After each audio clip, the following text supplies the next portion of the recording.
Hey guys, it's Popeye from FederalJack.com. We're doing a special podcast, video, like Skype conference call, as it were. Today I'm with Steve Stars, and Steve and I are discussing the Abraham Lincoln assassination, and because of the amount of information that was going back and forth in this conversation, I decided to record the audio, and we're going to put together a video, with some pictures and stuff showing what Steve and I are going to be talking about throughout the call, mostly Steve. And we wanted to get the information out there. I am going to have Steve on my show on Sunday, I have to look at my calendar here, the 29th from 5 p.m. to 7 p.m. on the Orion Talk Radio Network. You'll be able to listen to it, micro 1650 a.m. And we're going to we're going to do a 2-hour show on the Lincoln assassination.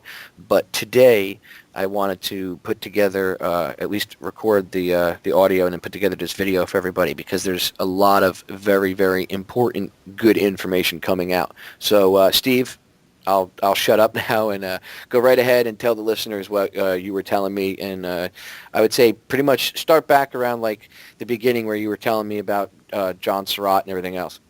Yeah, we've in the past, we've done some shows that have talked about historical events, and a lot of people think, well, that's kind of interesting history.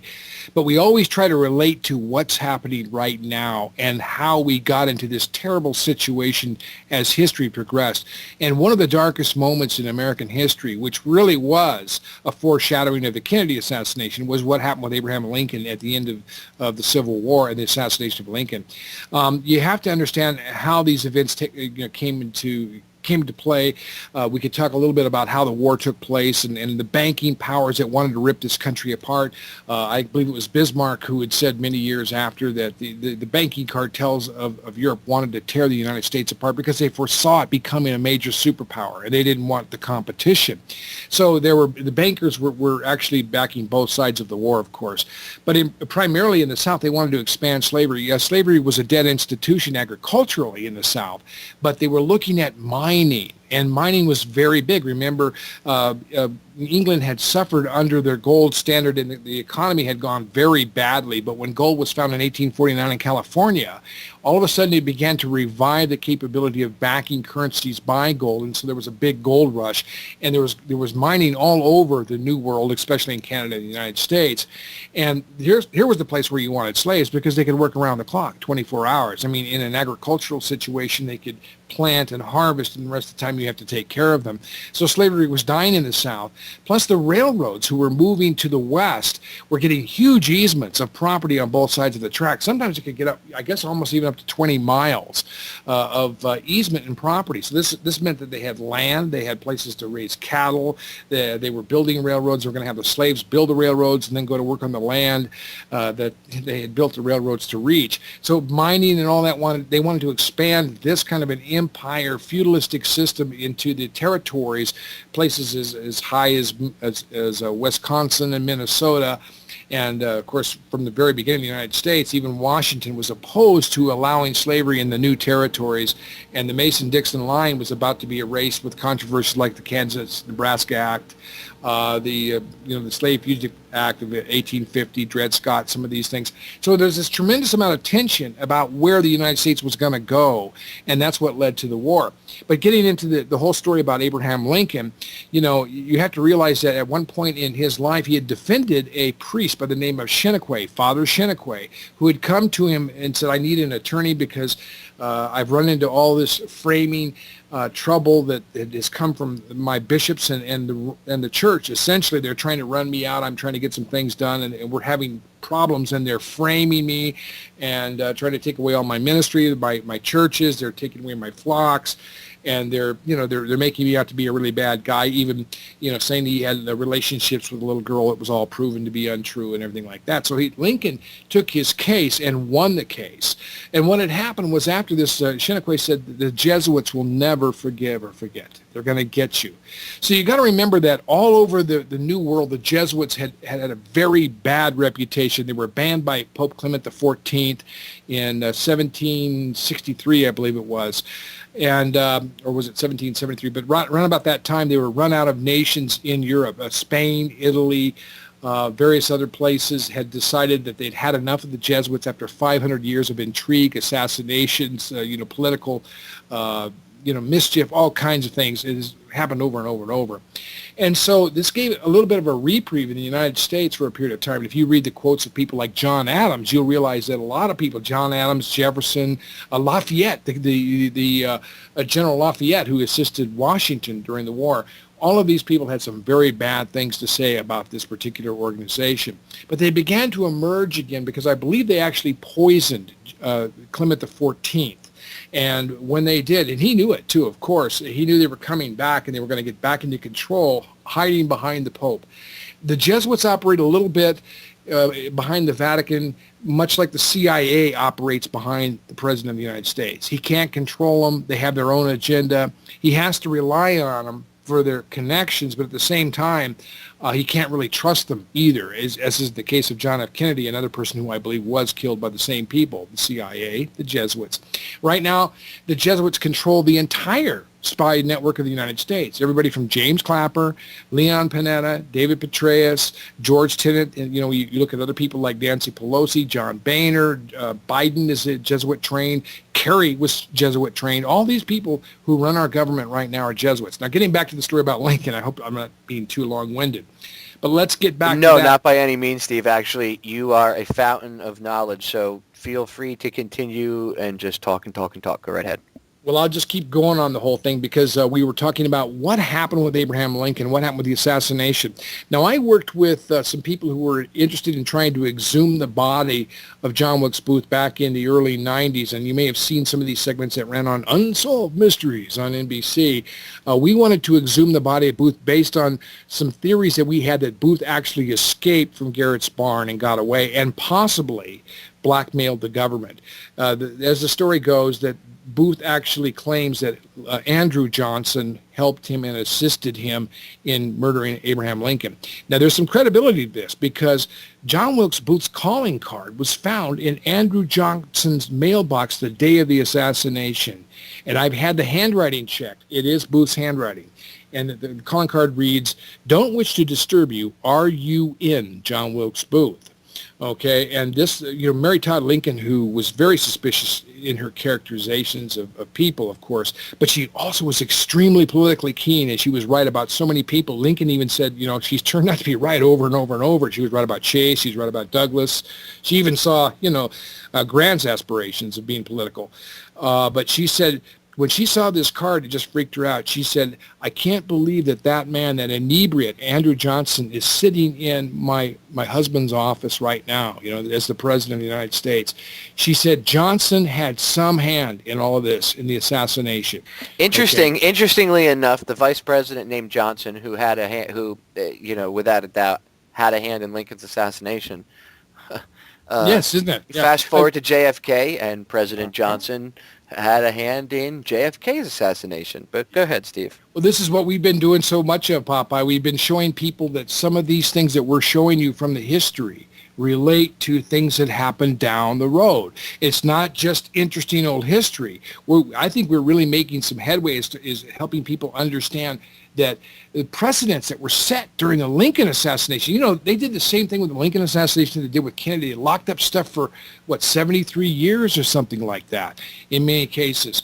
Well, Andrew Johnson was impeached. He was the first president to be impeached, but the impeachment did not go through to throw him out of office because he was saved by one vote, and that's, kind of skeptical. He was also, imagine this, just months after Lincoln was assassinated, he was hosting Albert Pike in the White House, okay? If you know anything about Albert Pike, you know that he was, this guy's a Civil War general. He's one of the crappiest Civil War generals, by the way, but right. Yet he happens to be a master Mason. He founded the Ku Klux Klan.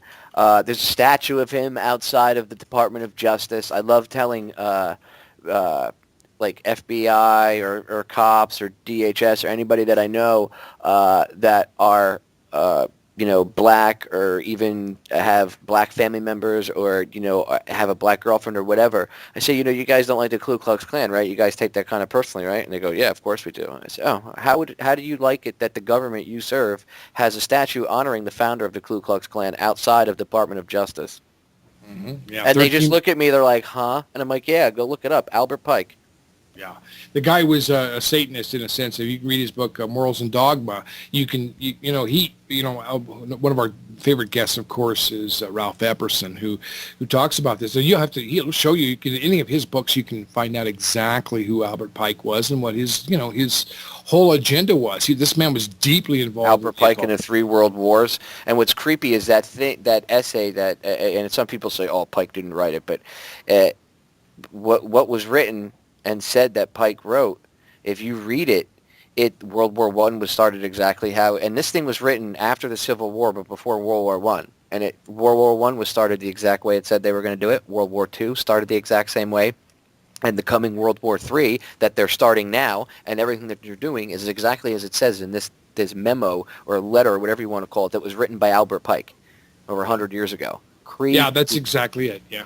Go ahead.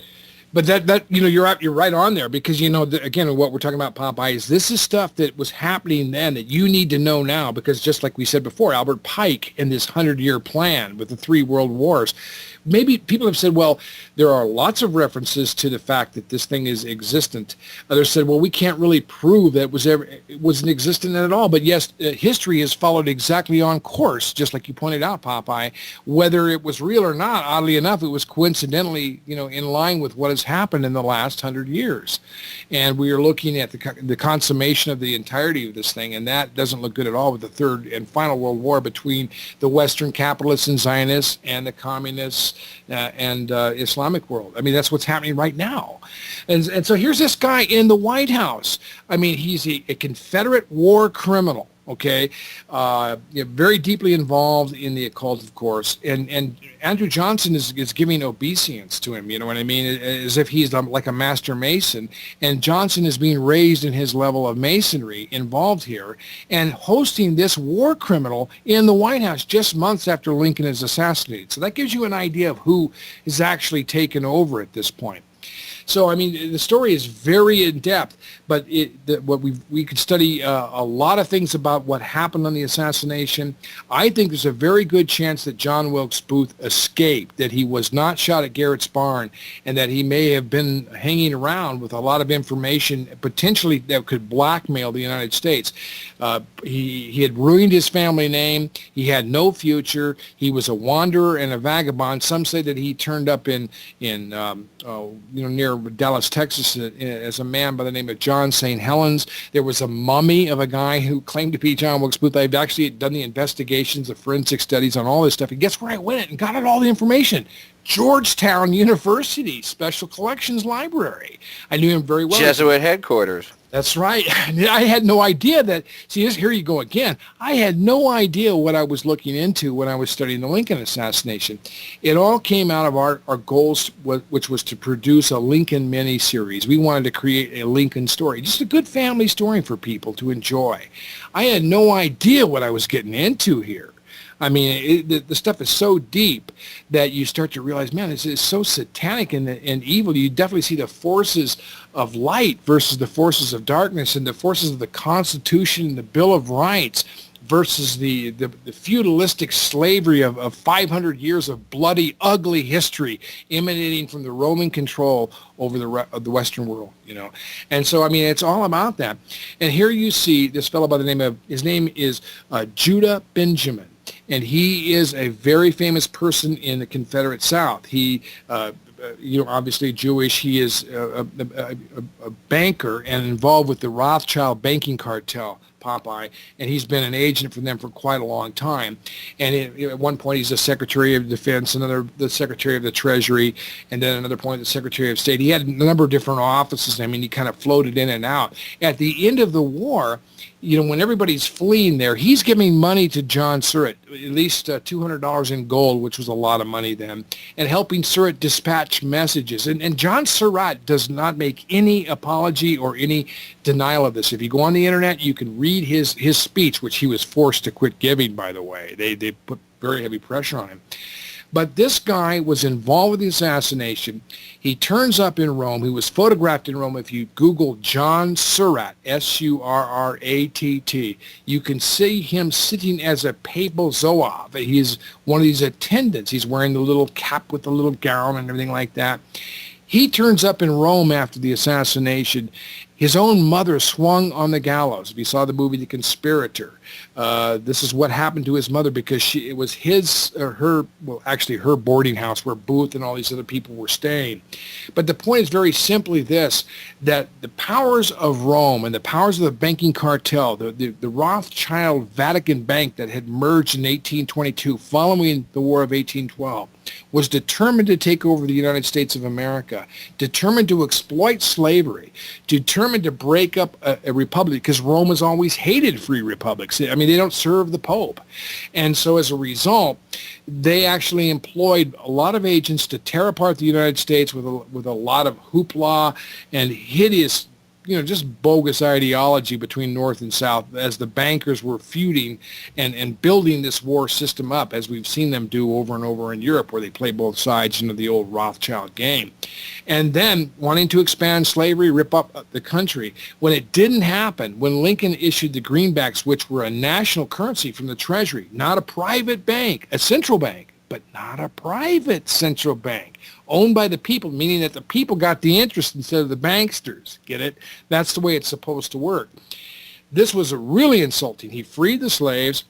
He held the Union together, and he actually tried to free us all from the banks. I mean, the real slavery issue that Lincoln tried to fight wasn't about the slavery of the South and blacks. It was about all of us to have our own money. Where are we today, Popeye? I mean, do you see what I'm saying? How all this stuff fits into everything that's happening right now? We've talked about the Titanic. And it's amazing. Like, if history had just gone a different way, things would not be the way they are today. Exactly. And you know what really happened here was that people did not actually investigate what was really going on with the assassination of Lincoln, just like with 9/11, just like with the Titanic, just like with Kennedy, just like with RFK, just like with Martin Luther King, Deborah Jane Palfrey, anthrax, the bankster bailout, the Gulf of Tonkin. I mean, we can just go on and on and on. They keep getting away with keeping these things covered up. And as long as they do that, we keep paying the bills, going off to war and wondering why we're losing everything, losing our children. We're sick. We don't have the expansion that we used to have in this great country with a wonderful economy. We don't have the freedom. Everybody's irritated. I mean, it's because we're being subjected just like the way they've controlled all the nations in the world.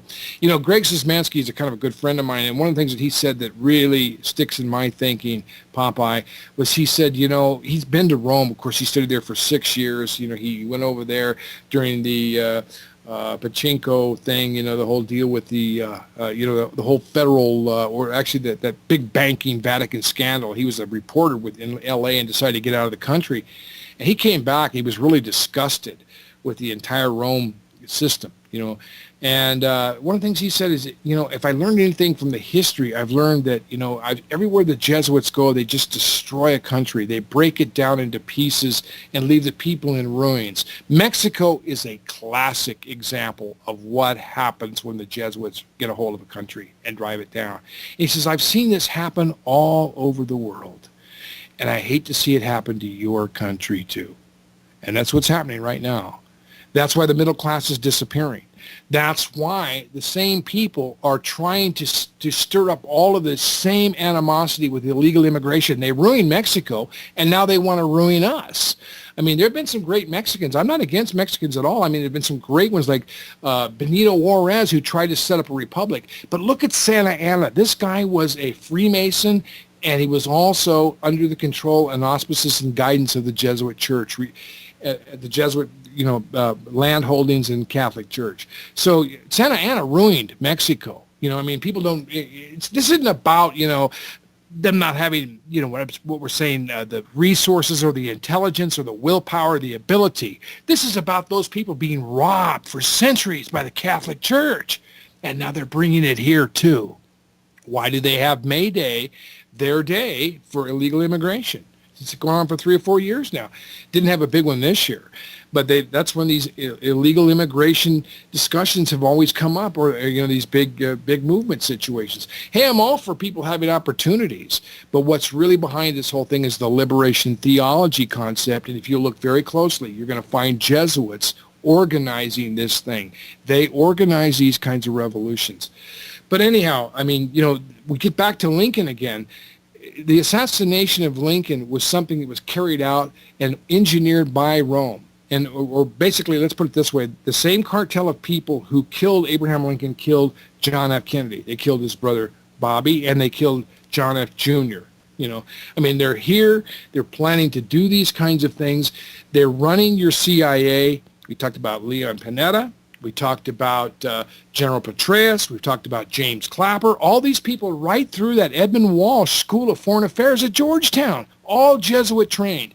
Then you've got Nancy Pelosi from Notre Dame, John Boehner, Speaker of the House, a Catholic from Xavier. You've got John Kerry, trained at foreign Jesuit schools. And where does he end up going to college? A place called Yale. And at Yale, he's a frat brother to who? George W. It's Skull and Bones. How does this all fit together? I mean, how is it that John Kerry and George W. Bush end up as frat brothers at a very secretive organization? I mean, I thought that the Freemasons and the Catholics hated each other. Yeah, well, think again. I mean, Jesuits John Gannon and Tom Ridge set up Homeland Security. And who took over? Michael Chertoff, a dual citizen Israeli Jew. Okay, see, they're all interchangeable, these people. It's the same situation. So it's a big part of this. The banking cartel, the New World Order, the very high Freemasons, and, of course, the Jesuits, their Jesuit general, the Black Pope, are the people who are running this whole thing. And, as all these Patriot radio stations and so many different programs, and I compliment you, Popeye, because you haven't been afraid to deal with this, and Bob Tuskin as well, and so many others, where this is going completely under the radar in the Patriot Truth movement, who these people are. They run every intelligence organization in the world, from Mossad to ISI to MI6 and MI5 to CIA, NSA, up and down the ladder. It's the same people. And that's why the country is going the way it is. And this all goes back to the Abraham Lincoln assassination, Garfield, McKinley. I believe that they actually poisoned both Zachary Taylor and William Harrison. The first man to die in office was Harrison. And it had to deal with these banking issues. But those are some of the things that we could talk about. We'll get onto that on our program. I guess, this is a good video intro for that, Popeye. What else should we talk about? Well, you were talking about off air. You were getting into details about, the fact that they, hung Surratt's mother, and you touched on that, how they hung her, but you were explaining how her lawyers actually went and talked to the priest or whatever and said, look, we know you guys are hiding this guy. Yeah, that's right. And you can see that in the movie The Conspirator. What's really disappointing about Robert Redford's Conspirator is that after his mother hangs, and she hung with the other, with David Harold, George Azaroth, who was supposed to kill Andrew Johnson. He was living right underneath him in the, I believe it's a Kirkwood Hotel, but chickened out. Here's the first man that, got hung for chickening out to kill somebody, right? But he was part of the conspiracy. And then Lewis Payne Powell, who made the attack on Surratt. I mean, not Surratt, I'm sorry, William Seward, the Secretary of State at that time. Bill Seward, famous for Seward's icebox. Yes, many people may not know that the night Lincoln was assassinated, there were other people in his cabinet that were targeted as well. That's right. This is the reason why John Surratt was out in front of the theater as the timekeeper, calling out time, because he was coordinating this multiple attack. And this was brought into the trial. There was a one Sergeant Dye from the Union that said, and other people that said, we saw him out in front of the theater calling out times by the president's buggy, And then, of course, he's claiming that he was in New York. So he disappears. His mother is being held as bait to get him. And in the movie The Conspirator, I guess the guy's name is Frederick Aiken, who is the attorney that represents Mrs. Surratt, goes to her priest and says, look, he's obviously connected with the Jesuit rat lines that have hustled John Surratt out of the country. He's hiding now, and he will end up in Rome, of course, where he'll be photographed. But he's saying to her, to the priest anyway, on her behalf, her attorney is saying, look, we know that you have John Surratt. You're going to have to bring him back or she's going to swing. I mean, his own mother is going to die. And, of course, this is what you have to do. Remember, we talked about that oath to the allegiance to the artificial god calls the Pope, You have to be willing to let your own mother die in order to keep the secrets and interests of Rome out of the open from being discovered. I mean, look at these awful, atrocious, hideous pedophilia cases that just settled recently in Oregon and places like that. I mean, this kind of stuff is the skullduggery and evil. That's just the tip of the iceberg with these guys. But anyhow, the point being very simply that even Robert Redford, who did a great job with the story, of course, he brings up the whole situation as to why these U.S. citizens are being tried in a military trial. I mean, the parallels there. Of course, it looks like Gitmo. It looks like the 9/11 trial. They originally, another broken promise from Obama was going to be a civil court case, and now they're moving it to Gitmo.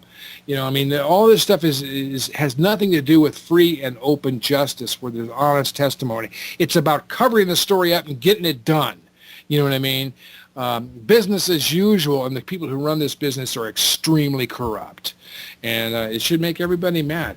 But the point is very simply this, that even Robert Redford did not deal with the real issue. And at the very end of the film, John Surratt is back in prison, but you don't know how he got there. You don't realize that he was identified in Rome, and members from the U.S. Embassy said, hey, look, you've got a guy that we think was a party to the assassination of Lincoln, and we just had to hang his mother, turn him over right now. Well, he disappears. He escapes. Isn't that interesting? The Vatican says, okay, we'll give you John Surratt, and then he escapes. They helped Nazis escape after Germany after World War II.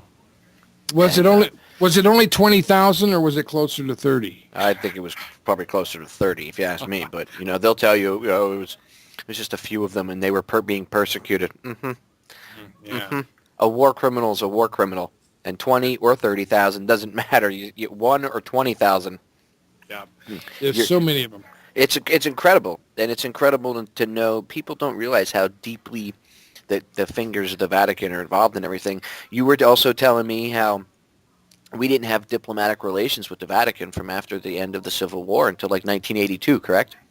Yeah, and I think it was 1869 they severed all diplomatic relations with the Vatican. It's also interesting that in the Andrew Johnson impeachment trial that he was actually charged from the floor by, I believe it was Senator Butler. When things broke down and people were starting to get very impatient, there was one senator who charged him during the impeachment of being a party to the assassination of Lincoln. So at this point, it was starting to open up. They were really starting to figure out who these people were who were behind all this. Now, some people have painted up Edwin Stanton, the Secretary of Defense, as being a bad guy. You'll see him in the film if you go see The Conspirator. A lot of people think that he was a party also to the assassination of Lincoln. And there's very, very good reasons why they could think that. I'm not going to completely conclude that he wasn't. But the reality is I think that Stanton knew what happened, but he had already been the Secretary of Defense. He barricaded himself in his office when Johnson tried to throw him out. Johnson and Stanton hated each other, but I think Stanton knew what was going on with Johnson. But he looked at it this way and said, look, we've been through 4 years of war. If people find out now what actually happened in Washington, everything's going to come apart again. I think he made that decision that really wasn't a good one. But he said, we've just got to get beyond what's happened here and get the government back on track. Johnson's in office, but he'll only be there for 4 years. And Stanton refused to leave his post. And, of course, General Grant took over after Johnson was nearly impeached but finished his term. But, I mean, it was a horrible time in American history. And if you look at the Vietnam War and Lyndon Baines Johnson, of course, there's all kinds of reports about George H. Walker Bush Sr. being in Dallas, being connected to George de Mohrenschildt, and that would be a connection to Lee Harvey Oswald and the whole thing with Operation Zapata. And de Mohrenschildt, interestingly enough, blew his head off right before he was about to be questioned by Congress. Yeah. Interesting, isn't it? All these people sort of disappear and die when the truth gets very close to coming out. So, I mean, we could go on and on, but I think what we've done is given people a pretty good introduction. We could talk a little bit about the details of John Wilkes Booth's supposed apprehension at Garrett's barn and why a lot get of into that. You were telling me that it might not even have been him.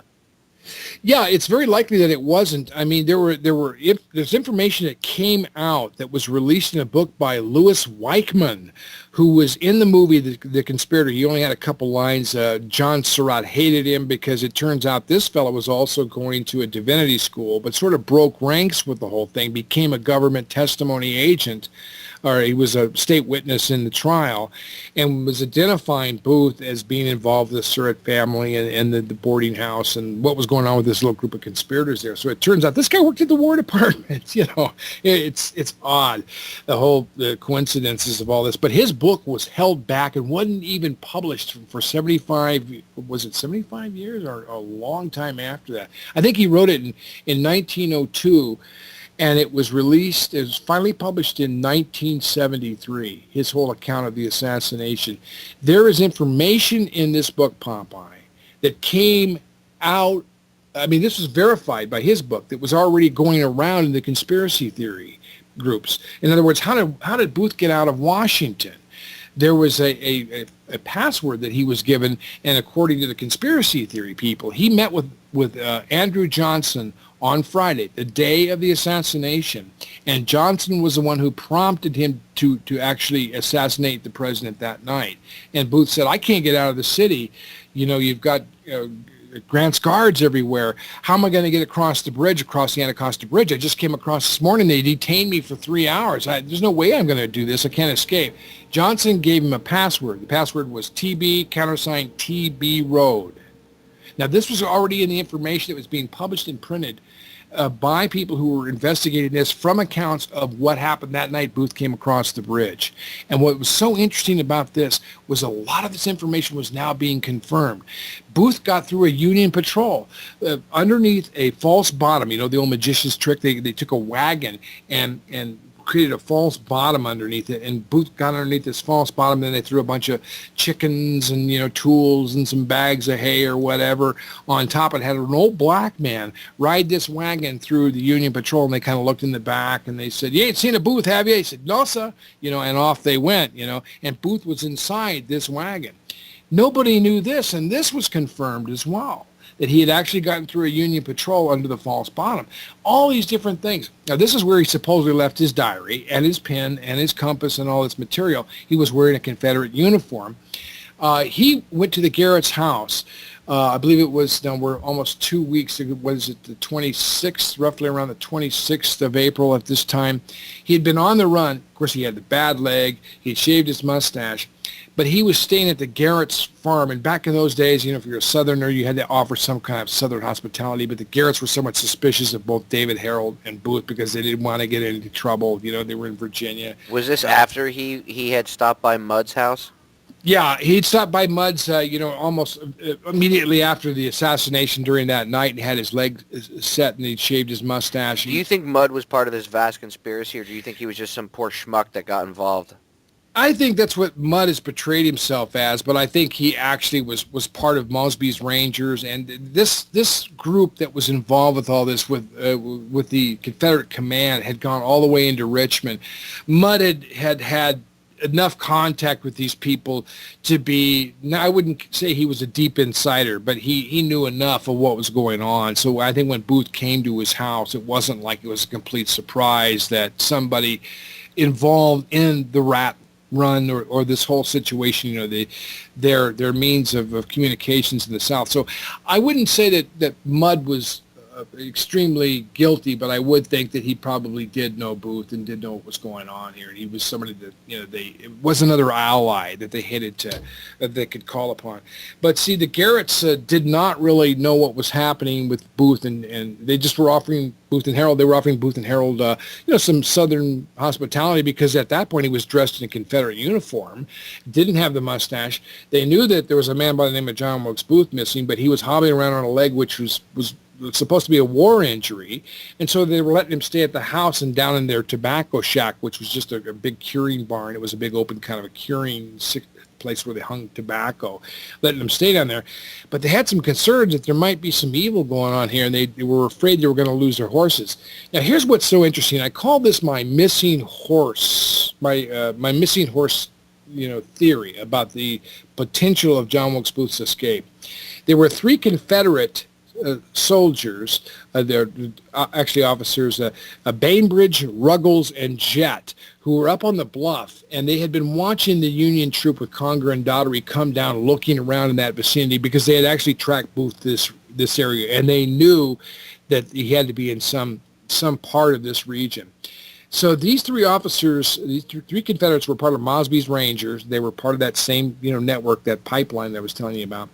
They had seen the Union patrol, and the Union had seen them about 2 o'clock in the afternoon. Now, the Union made the wrong turn and went off on the wrong direction, and they rode on off at the T intersection where they were, back down toward Port Royal and Garrett's barn, and Booth was sitting out on the lawn. Now, we know from history, all accounts tell us this. Booth was sitting on the lawn drinking lemonade. Of course, the Garretts are getting a little suspicious about what's going on. They're hearing some things. And, by this time at 2 o'clock in the afternoon, he's being told where the Union troops are. All right, it's not like we're told from the historical account, the official story, the official story is that Booth was apprehended there almost 12 hours later in the middle of the night. Now, Booth knows exactly where the Union is. All he needs is a horse, okay? And there are 3 men riding horses there. There are 3 Confederate soldiers. I think that, according to some accounts, 2 men were doubled up on 1 horse. I think they gave him a horse. I think he took off sometime that afternoon and was gone. Harold came back with a Confederate soldier and a look-alike, a guy that looked like him. His name was Alexander Roddy, a red-haired fellow. And this was going to be Harold's cover, but Harold also had the diary that he had to fetch and all these other personal items, so he had this kind of stuff stuffed around there as well. I think Booth was long gone. This is the story anyway. So now the Union troops come back about 2 in the morning, okay, and they wake up the Garretts and they say, where are these men that are standing? They say, well, they're down in the barn. Who are they? We don't know. They're just down in the barn. So they go down there, they surround the barn, and they say, surrender and come out now. Well, this one guy says, we're not coming out. You know the whole story. You probably see it in the Conspirator or any number of these films about the apprehension of Booth. So they set fire to the barn. David Harold comes out, who's Booth's protege. He says, the man in the barn is not Booth. Okay, and then this guy's going to put up a fight. He says, I'm not coming out. Well, a Boston Corbett, one of these Union guys, he's a Union corporal, puts his carbine on his arm and looks through the cracks of this burning, barn, and he sees the silhouette of this guy and fires a shot and hits him in the back of the neck. Well, he goes down and they drag him out, and now they think they have Booth, okay? This is the situation. Now, there's a Dr. May, a fellow who knew Booth, and he's on record as saying, interesting. This man has red hair and freckles. This man doesn't look anything like Booth. He has red hair and freckles. Booth has jet black hair and an olive complexion. This is not Booth. And then somebody says, we just shot Booth. Let's see, turn him over and see if you can see the operation that you did on his neck where you removed a boil. Now, see, turns it around so you're not seeing his face, right? And, of course, he's been shot in the neck, too, right? So, oh, yeah, right, I see that. I see that. I can't recognize his face, but I can definitely recognize my surgery on the back of his bloody neck. Yeah, this is definitely Booth, okay? This is the man that became the body of John Wilkes Booth. Okay, there were other people that looked at him. Another fellow by the name of, I think his name was Allen, who was a corporal or something like that. They took him to the Montauk, a ship called the Montauk. The photographs disappeared. They were all broken. It's another one of those bin Laden stories. You know what I mean? We got somebody here who's supposed to be dead, but we don't have an ID on him. Okay, he's missing again. Another fellow looks at him and says, well, my gosh, this guy's got red hair. This isn't Booth. I know Booth. There were several people who went on record saying the body we have here, this isn't John Wilkes Booth. Okay, so now here's the situation. Harper's Weekly has this story. It's all a lie. You can see these two Union soldiers wrapping the body up in burlap and throwing it in the swamps of the Potomac. This is what Stanton told everybody they were going to do because they didn't want a monument to John Wilkes Booth. They just threw him in the swamps. Turns out what they actually did with the bodies, they put it in the Washington Naval Yard out there underneath caissons in a part of the arsenal where they kept, parts for things like cannons and, wagon wheels and stuff like that for 4 years, all during Johnson's administration. Finally, when Johnson comes out of office in 1869, as a parting gesture, he grants the body to be exhumed from the Naval Yard and returned to the Booth family, which is where they buried it. Okay. Other people saw the body, weren't supposed to look at it, and said it had red hair. This is the reason, Popeye, why we and Unsolved Mysteries and so many of us have been trying to get the exhumation of the body of Booth for all these years. Because we said, look, if the body is there, if he's got the red hair, or we'll know from DNA. I mean, we've got people who will provide the DNA, but we can do all kinds of facial reconstruction. We can look at hair color. We can look at various number of different kinds of things for identifications, even height of long bones and all this kind of stuff. I've done a whole lot of work of the forensics on this, but we can determine whether it is actually John Wilkes Booth if we can get the body. But the Baltimore judge will not let us have it. Okay. What do you think that means? I don't know. I think it means that they're still covering this up all this time. And that in fact, Booth may have escaped. He may have known and had specific information about Johnson, Andrew Johnson's involvement in this, and other people in the Union. And the whole thing might blow open and explode and prove that this conspiracy has been going on all these years. After Lincoln won the war, the only thing they could do at this point was shoot him and try to take over the government, decapitate it in a coup d'etat by putting Andrew Johnson, the sluggard, in there. And then you see where things went bad after the war. Same thing happened with, LBJ, of course. And then, of course, that wasn't bad enough. They had to kill Bobby and Martin Luther King and everybody else, too. But you see kind of... Is LBJ in any way, shape, or form a blood lineage to the other Johnson, the earlier one from the Lincoln era? I don't know. I don't think so. But, I mean, Johnson's a pretty common name, but they certainly are very characteristically the same because, in both cases, I believe they were both, the vice president that had something to do with killing the president himself. Absolutely the same kind of character, that's for sure. And look at the disasters that resulted in both administrations. Without a doubt. It's just amazing information. And, Steve, you said you were with the family of Booth, correct? And there was something like, how many family members exactly were there that actually wanted to get the body exhumed and the judge said no? Initially, I believe it was in our 90, what year was it when the investigation ruling came down? I'm trying to remember. It's kind of funny because I did a story. It was on the Denver Post. I got lucky enough because the main editor left town and a Civil War buff was publishing for the week. He says, I like the Civil War. Let's run your story. Because normally, mainstream, Times Mirror newspaper. But I ended up on the front page of their living section, and this went out all over the country. And Weekly Reader got it. That little kid magazine, or the little kiddie newspaper. I considered it an extreme honor to be featured in Weekly Reader because I know, now you're hit the top, when you get a chance to talk to, this was about science and history. Everybody was really excited about that. I was really excited about it because I said, man, this is great. Kids get a chance to look at how we can use science to learn about history and to verify history. Well, that's how big the story was. And there were 22 Booth descendants. Now, Nate Orlowak is still working on this. As a matter of fact, just recently, Brad Meltzer's Decoded on History Channel ran another piece asking these same questions. This thing has been around for quite a long time. I know the fellow Nate Orlowak. He and I have worked on this for many years. I've advised him. I've come up with some forensic tests. I've even got some things that I'm still working on. That if I had the money, I could do the DNA tests and a few things like this to determine what actually happened. So this story's been around for a long, long time.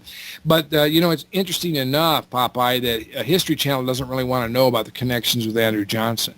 You know what I mean? They ask all these other interesting questions, of course, but they don't really want to delve into the whole thing about how Andrew Johnson may have, in fact, been behind this, whereas Unsolved Mysteries with Robert Stack did a long time ago.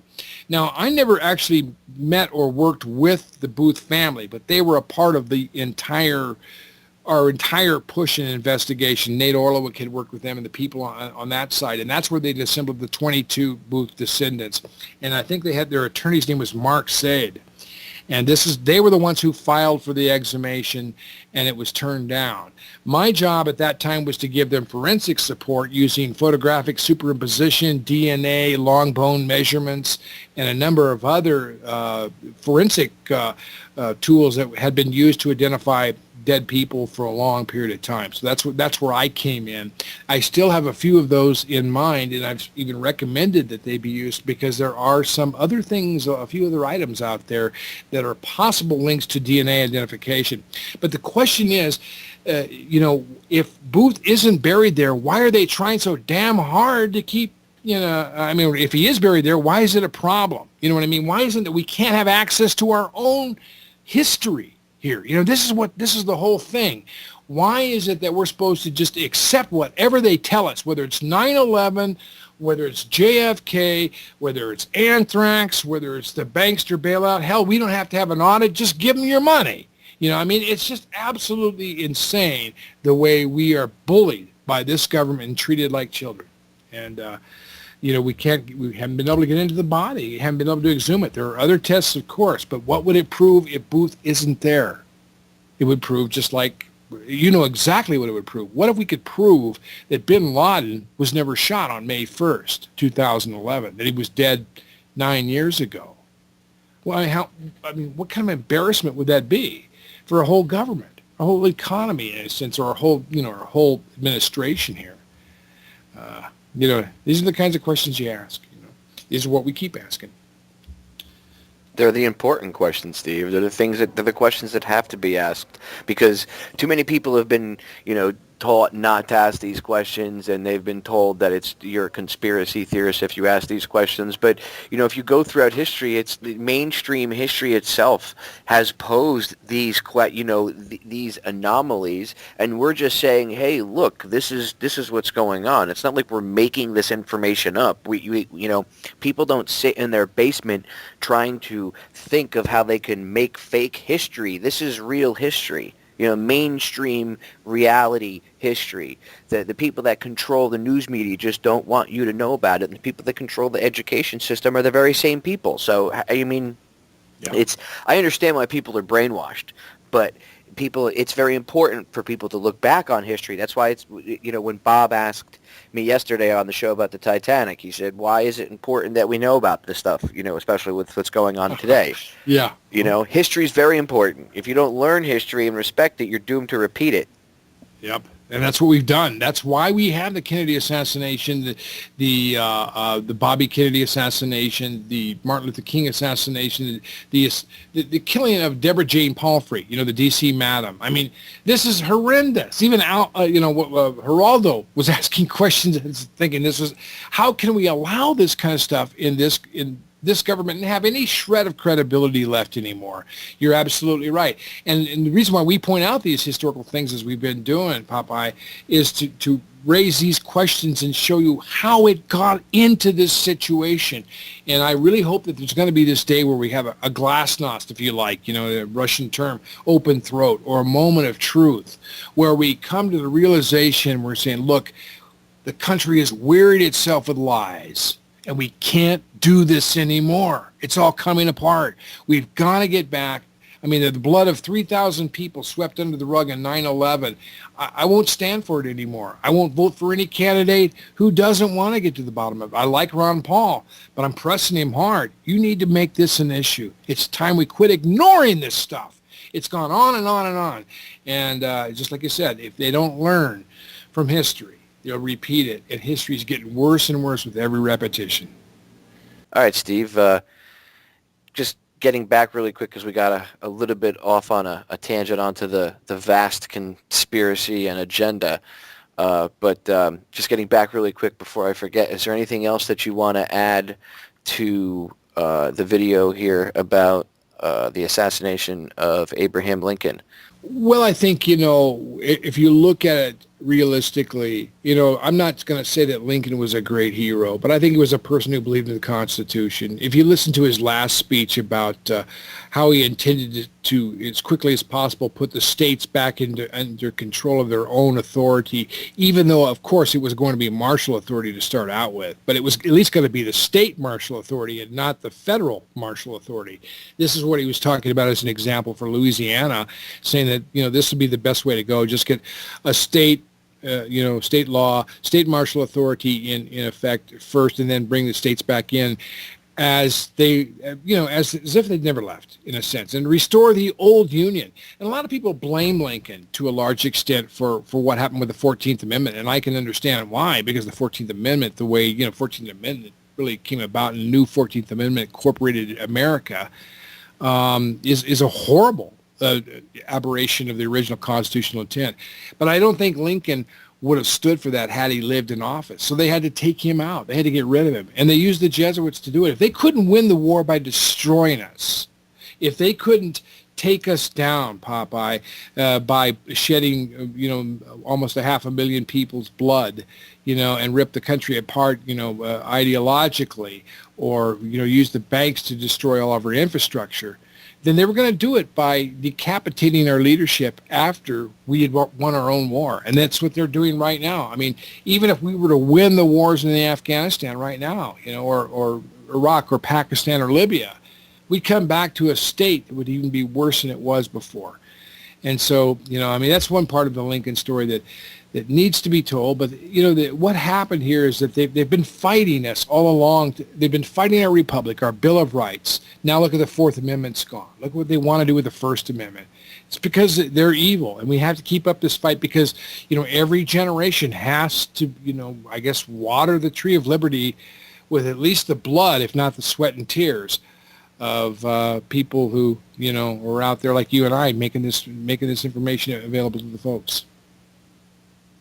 Yeah, well, I want to thank you for coming on and be willing to do the video with me about the Lincoln assassination and getting this info out there, because it's important that people understand, the reality of history and not the fake history they've been taught. So thank you very much, Steve. I appreciate it. My pleasure, Popeye. We'll get on it. Thanks, buddy. Came to play.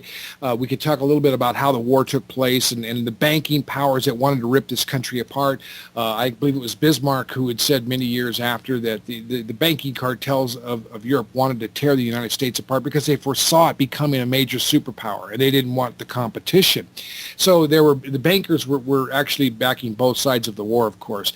But primarily in the South, they wanted to expand slavery. Yes, slavery was a dead institution agriculturally in the South, but they were looking at mining, and mining was very big. Remember, England had suffered under their gold standard, and the economy had gone very badly. But when gold was found in 1849 in California, all of a sudden it began to revive the capability of backing currencies by gold, and so there was a big gold rush, and there was mining all over the New World, especially in Canada and the United States. And here was the place where you wanted slaves, because they could work around the clock, 24 hours. I mean, in an agricultural situation, they could plant and harvest, and the rest of the time you have to take care of them. So slavery was dying in the South.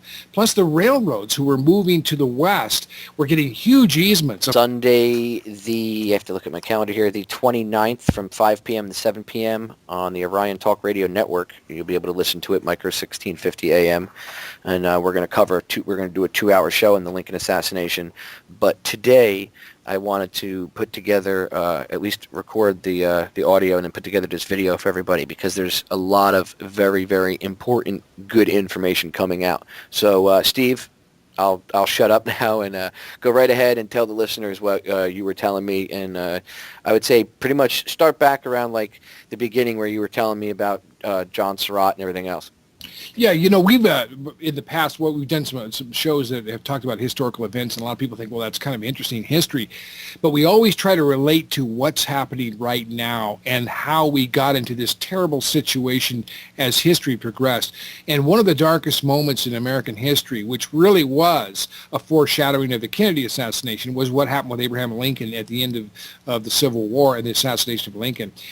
You have to understand how these events came into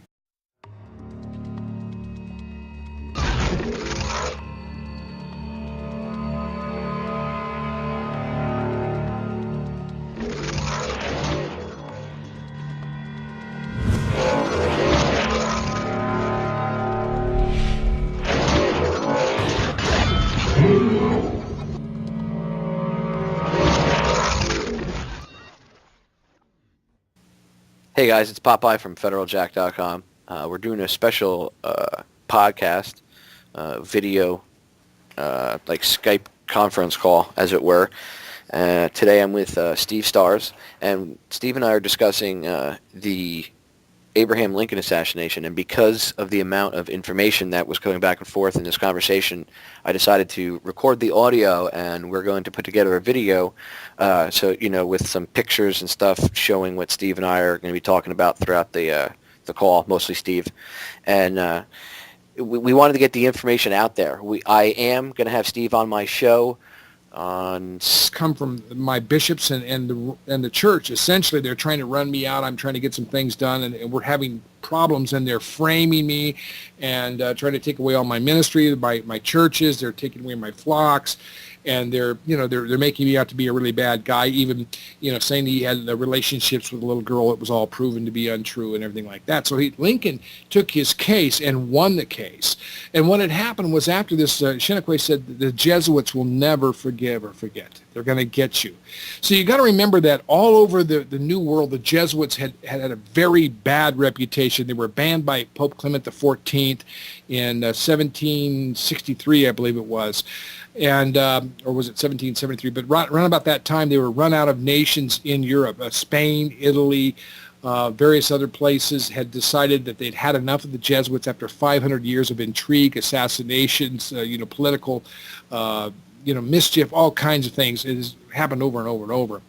And so this gave a little bit of a reprieve in the United States for a period of time. And if you read the quotes of people like John Adams, you'll realize property on both sides of the track. Sometimes it could get up, I guess, almost even up to 20 miles of easement and property. So this meant that they had land, they had places to raise cattle, they were building railroads. They were going to have the slaves build the railroads and then go to work on the land that they had built the railroads to reach. So mining and all that, they wanted to expand this kind of an empire, feudalistic system into the territories, places as high as Wisconsin and Minnesota. And, of course, from the very beginning of the United States, even Washington was opposed to allowing slavery in the new territories.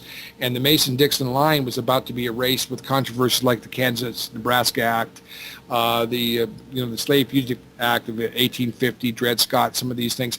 So there's this tremendous amount of tension about where the United States was going to go, and that's what led to the war. But getting into the whole story about Abraham Lincoln, you have to realize that at one point in his life, he had defended a priest by the name of Cheniquet, Father Cheniquet, who had come to him and said, I need an attorney because I've run into all this framing trouble that is